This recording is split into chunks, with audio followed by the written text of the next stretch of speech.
Today I'm sharing an updated version of my original toiletry bag pattern. This was the first sewing pattern I released 2 years ago and it's proved very popular, so I thought it was time to update it. So what's new? To start, there's a new, easier construction method, especially for the Boxy bag. They've been designed to work with standard zips, and I've also added internal pockets. There are still 3 different shapes: the toiletry bag, tall toiletry bag and Boxy toiletry bag. The new pattern will be linked down below, so I'm going to get on and show you exactly how to make these quilted toiletry bags. So the first step is to print the pattern. There are instructions in the instruction booklet for how to do this. You can either print it at home on A4 or US letter paper, or you can have it sent off to your local printers to have it printed on a larger scale. Just make sure whichever one you're doing, you're printing it at 100% scale. If you are printing on A4 or US letter paper, you'll have to trim down some of the edges so that you can match up the registration marks. I use a glue stick to stick the pages together first, and then I go in and add some clear parcel tape just to hold all the pages together. I'm going to start out by showing you how to make the toiletry bag and the tall toiletry bag. They both have the same construction method. If you want to skip this and see how to make the Boxy toiletry bag, then I will leave a timestamp in the description down below. So we're going to start out by cutting our outer and wadding fabric around 2 to 3 centimeters or 1 inch larger than the paper pattern. We leave this extra space because when you quilt your design, it shrinks all of the fabric down a little bit. I like to use a fusible wadding, and I fuse that to the back of my outer fabric. Then we're going to stitch our quilted design, joining your outer and wadding fabric together. I use a mid to long length stitch for this. It's setting 4 on my sewing machine. And here I'm just stitching vertical parallel lines with a distance of 2 centimeters between each line. Once you've finished all of your quilting, take it over to your iron and give it a good press.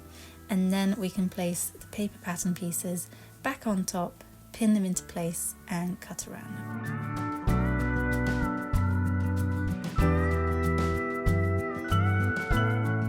If you want to add a label onto the front of your bag, this is the perfect time to do that.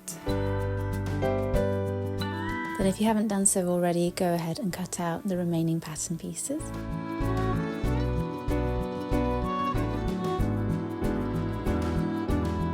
And then we can move on to making the pocket. So you want to grab your pocket piece, and we're going to start by folding the top over by 1 centimeter, press that flat, and then fold it by another 1 centimeter and press it again. And then we're going to edge stitch along that fold. Then take it back over to the ironing board, and we're going to press the sides and the bottom up into the pocket. I'm using a little ruler that you can iron on top of, which is quite useful, but also sometimes I find it easier just to do this bit by eye. You can get them in sewing supply shops or on Amazon, eBay.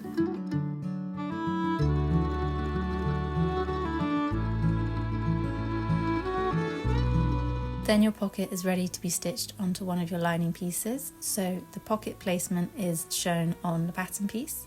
So just copy where that placement is, pin on the pocket, and we're going to draw a center line so that we can have 2 little compartments in the pocket. We're going to edge stitch the pocket onto the lining, and then once we've gone all the way around the sides and the bottom, we're going to follow that same stitch path but 0.5 centimeters away from it.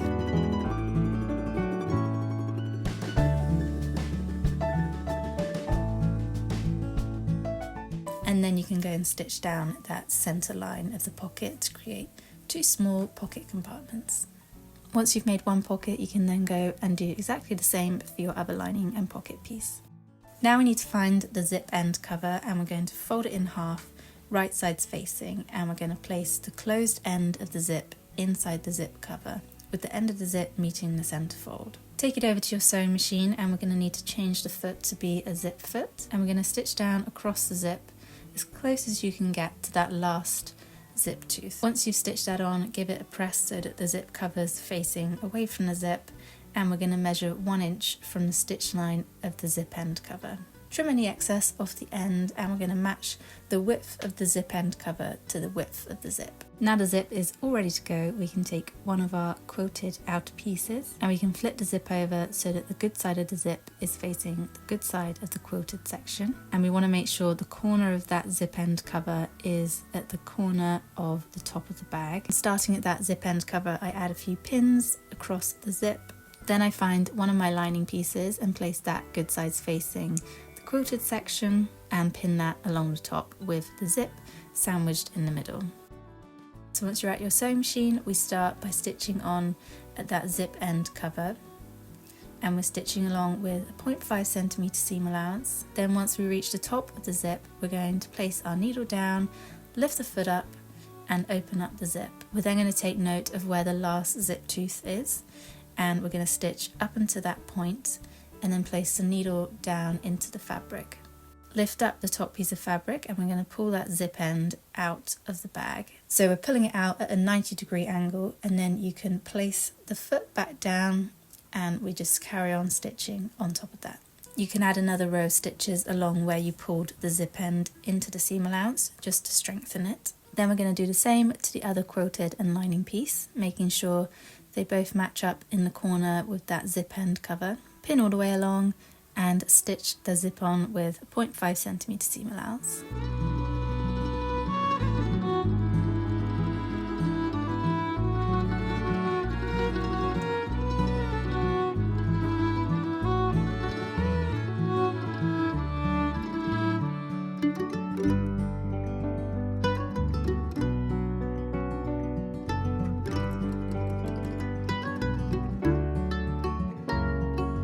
Once you've attached both sides of the zip, we're then going to do some top stitching on top of that quilted section close to the zip. So to do that, we're going to fold the lining away from the zip, and the quilted piece is going to be sitting flat. And we're going to have the seam allowance that we just created from that seam sitting underneath the quilted section.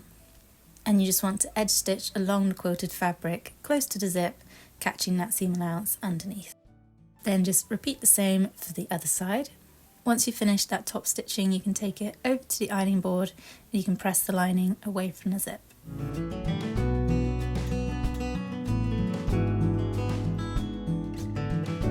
Then before we do the next step, you need to make sure you open the zip just over halfway, and then we're going to place both of the quilted pieces good sides facing and the lining pieces good sides facing too.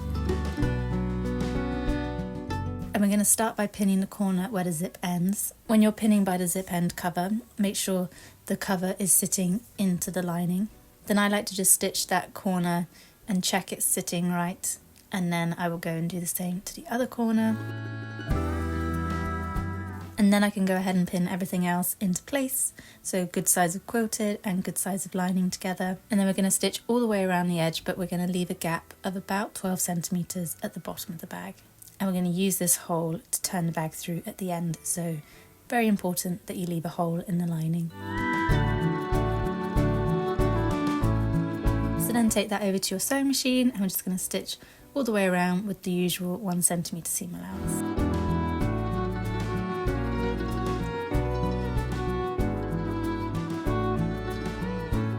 Now we're going to make the boxy part of the base of the bag. So to do that, find your corner, and then we're going to pull the fabric like this so that it's sitting flat, and the side and bottom seam should be sitting parallel to each other. I find it's best if you open up the seam allowance and stick a pin through the seam that you can see and see if it comes out in the centre of that seam on the other side. Then we're going to measure 5 centimetres or 2 inches from the bottom corner straight up the side seam.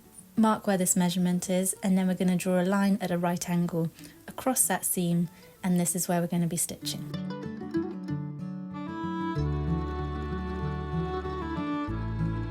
Once you've done that corner, you can go and repeat it to the other 3 corners, doing exactly the same as you are on the outer as you do for the lining.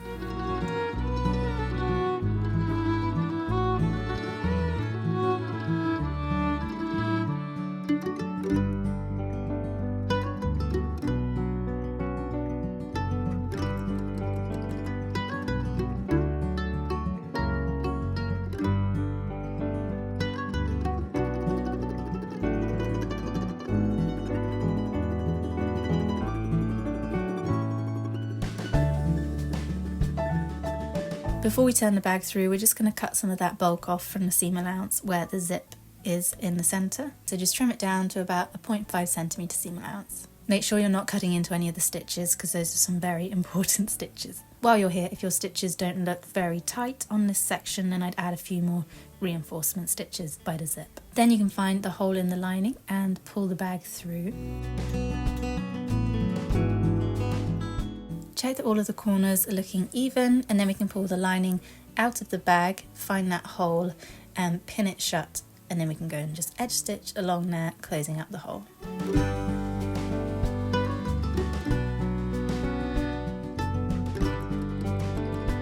Then just place the lining back inside of the bag and really go in and make sure you've pulled out that corner where the zip end cover is. So nearly finished. The next step is optional. If you'd like to add a zip pull, you just simply iron it in half, then iron the long edges over to meet into the centre, then fold all of those edges on top of each other. Take it over to your sewing machine, edge stitch down that fold, give it another press, and then you can tie it onto your bag. I trim off the ends to neaten it up, and then I add a little bit of clear nail varnish just to stop it from fraying. And there we have the finished bag, and it's exactly the same method for making the tall toiletry bag. Here they are together for size comparison. And now I'm going to show you how to make the boxy bag. These next few instructions are going to show you how to make the boxy bag. In the first step, you want to cut your outer fabric and wadding around 2 to 3 centimeters or an inch larger than the paper pattern piece.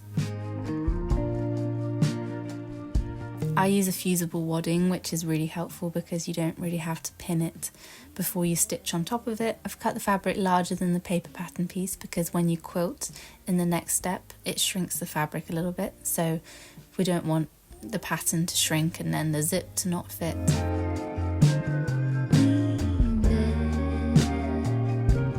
The next step is to stitch your quilted design. You can trace a design you want on top of your fabric with tailor's chalk or an erasable pen.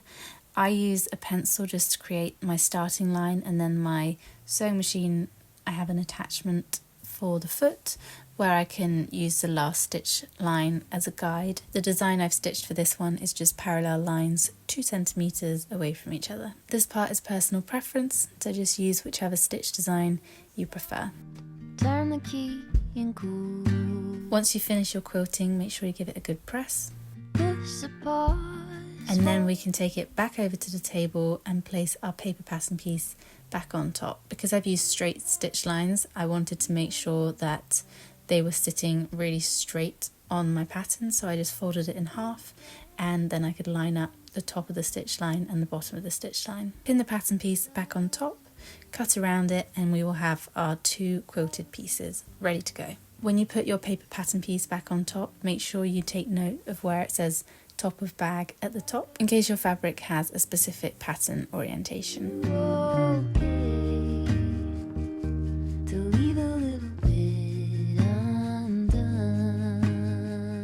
Then if you want to add a label to your bag, then I would add it now. When I stitch my label on, I like to leave the thread ends nice and long, and then I can thread them through into the back of the bag and tie them in a knot.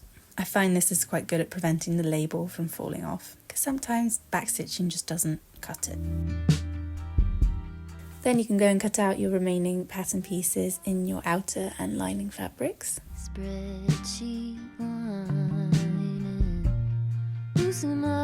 And now we can move on to constructing the pockets. So take one pocket and fold the top over towards the wrong side of the fabric by 1 centimeter and press that flat. Then we're going to fold it over by another 1 centimeter and give it another press.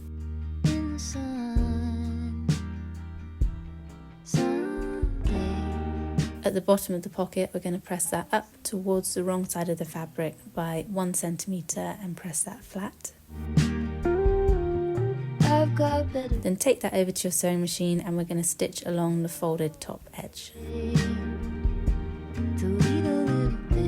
And now we can add the pockets to the lining pieces. So make sure you take note of the top of the bag. The top is a little bit narrower than the bottom of the bag. There's a placement guide for the pocket on the paper pattern piece. And then you just want to pin the pocket into place And we're also going to find the center stitch line for the pocket. Then we're going to edge stitch all the way around the sides and the bottom of the pocket. You can also add another stitch line across the bottom if you want to encase the raw seam, but you won't really see it. And then go ahead and add that center stitch line.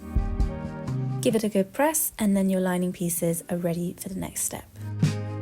Before we attach the pieces together, we need to get the zip ready. So to do that, you want to find your zip end cover, and we're going to place the zip inside the zip cover. So the good sides of the zip cover are facing each other, and we're going to pin it on the end and stitch as close as you can to the end of that zip. This is where you'll need to change your sewing machine foot to be a zip foot. So just stitch across the zip end cover as close as you can to that last zip tooth, and then we're going to take it over to the iron and give it a little press to hold it away from the zip.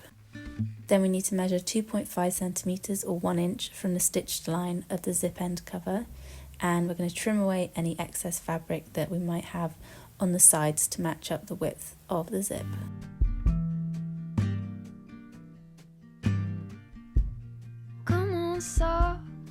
Now the zip is ready, we can place it good sides facing the good side of the quilted section, and we're going to line up that zip end cover in the top right corner. Then find your lining piece, make sure you've got the top of the bag at the top of the bag, and just place that good sides facing, and again pin all the way along the top, sandwiching that zip in between the lining and the outer. Someday. Taking it over to the sewing machine, we're just going to stitch that on with a 0.5 centimeter seam allowance. Once you reach the zip pull, you'll have to put the needle down into the fabric, lift up your foot, open up the zip, and then carry on to the end. Once you've stitched one side of the zip on, we can then go and add the other side of the bag. So just place the top of the bag from that next quilted section on top of the zip, good sides facing, and then we can also add the other lining piece with good sides facing on top of the other end of the zip. Pin that into place and then stitch along there with a 0.5 centimeter seam allowance. Set aside every empty spreadsheet line, loosen up. We're going to top stitch along the zip now, so to do that we want to fold the outer quilted side away from the zip and the lining to the other side, but we're going to keep the seam allowance under the quilted side as we top stitch along the quilted fabric. I do this as close as I can to the zip using the inside of my machine foot, and I'm just making sure I catch that seam allowance underneath. I will see the whole deal through today. I've got better things. Once you finish your top stitching, you can press the outer and lining both away from the zip. To leave a little bit undone. Be the cat in the sun. Now we need to create the zip tabs that are going to go either end of the zip. To do this, we start by folding the wrong sides together lengthways and pressing a center crease. Then unfold it and then fold the long edges in to meet that center crease. Once they've both been folded into the middle, you can fold them on top of each other and give a final press. Then take it over to your sewing machine, edge stitch along the open side and finish with a press. We're going to measure and cut two lengths of 7.5 centimeters or 3 inches from that zip tab we just made. And we're going to fold both of those in half and place them at either end of the zip. I like to use clip pins to hold them into place, and then I just stitch them down with a 0.5 centimeter seam allowance just to hold them into place.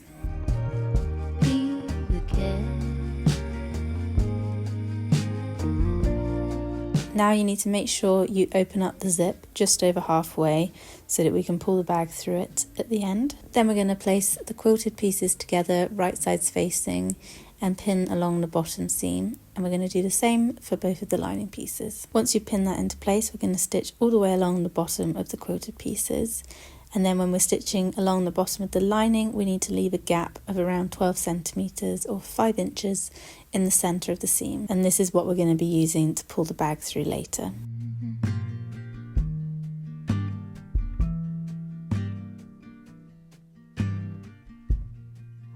on soft, turn the key and cooler on. Push the pause for. You can then press open the bottom seam and the outer and the lining. You don't have to do this, but it makes it look a bit neater at the end, and it just makes everything a little bit easier. Now we've reached the tricky steps, so we're going to open up the lining and the outer so that it's sitting in half. So that bottom seam we just created, that's now going to sit in the middle. So we're just flattening the lining and the outer, and they're going to sit on top of each other. So those centre bottom seams should be meeting up with the centre of the zip. We're going to pin those sides together and just stitch with our usual 1 centimetre seam allowance. I often go in and add a few more stitches over the zip tab because that area can be a bit bulky, so it's good to have it really secured into place.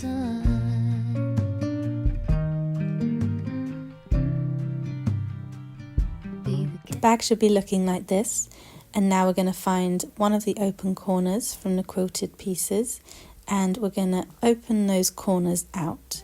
So that right angle there, that's going to be pulled out and it's going to sit flat. So that seam we just created is now going to sit in the middle of this next seam. It can be a lot easier if you pin as you go, holding the seam into place. Down, settle back and mess around. Be the cat in the sun. Someday I will see the whole. Then you want to find the same corner but in your lining piece. You're going to open that out and you're going to manipulate it to be sitting on top of that seam, on top of the quilted section.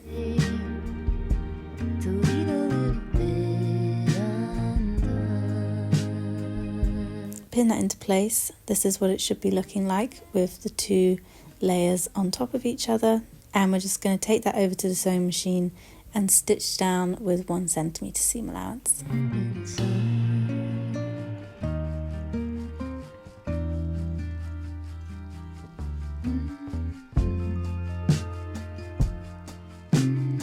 That's 1 box corner done, and now you need to find your other 3 corners and do exactly the same to them. This is a very fiddly step, so just take your time, rewatch these little bits of how I'm constructing it, and hopefully it will click. And you just want to repeat that until you've done that to all 4 corners.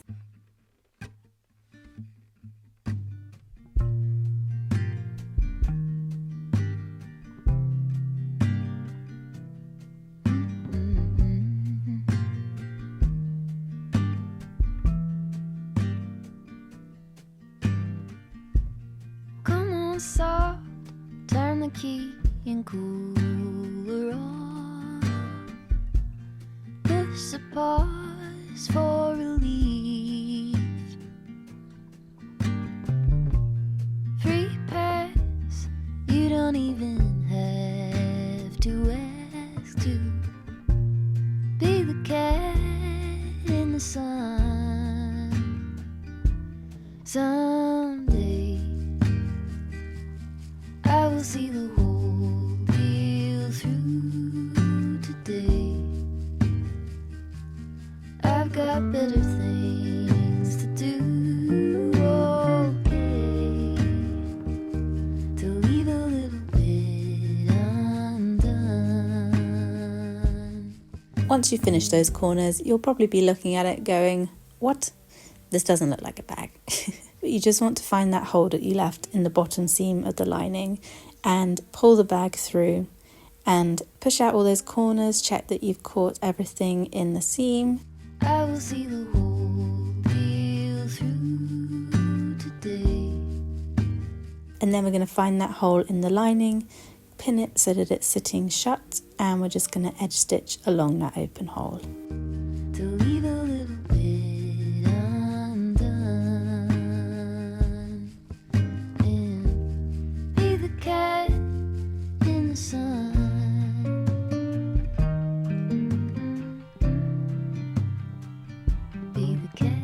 That's the main body of the bag done, and then I go and add a zip pull. So to do that, I just iron it in half, open it up and fold those long edges in to meet the centre. Every empty spreadsheet lining. Loosen up. I then fold both of the long edges on top of each other and edge stitch down the open fold. Simmer down. Give it a good press, and then we can tie it through the end of the zip pull. Some zips don't have room to fit the pull through the end of the zip, so you could use something else, just a pre-made trim or a little bit of, I don't know, twine maybe, or you can leave it without a zip pull. But it does add a nice little touch, so I tie mine in a knot around the end, chop off the ends and seal them with some phrase stop, or here I'm just using clear nail varnish. And now we have a finished Boxy toiletry bag. I'd love to know what you guys think of this construction method. I love how neat and simple it is once you get the hang of it, and the pockets are super handy inside the bag. The pattern is linked down below in the description. You can check out my design Instagram if you want to see some more images of the bags made up. I really hope you guys are having a great day, and I will see you in my next video.